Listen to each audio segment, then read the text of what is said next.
পান্তা ইলিশ খান না, সারা বছর গরিব যেটা পান্তা ভাত খায় সেটা একদিন খাই আপনি বাঙালি হয়ে যাচ্ছেন একেবারে। সারা বছর বার্গার চাপাইতে চাপাইতে শেষ।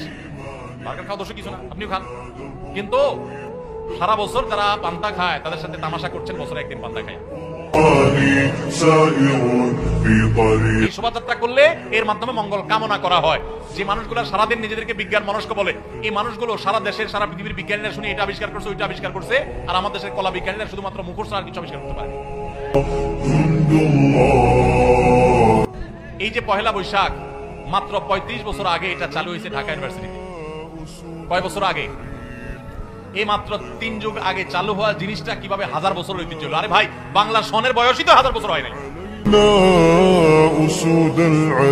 এই মিছিল করলে, শোভাযাত্রা করলে এই সমস্ত মুখোশ, পেঁচা টেচা, এই সমস্ত বানর, আপনার ইঁদুর, এটা সেটা, এগুলোর মুখোশ নিয়ে রাস্তা দিয়ে ঘুরলে যদি মঙ্গল হয়, কল্যাণ হয়, তাহলে সব বাদ দিয়া সারা বছর এই কাম করো না কেন?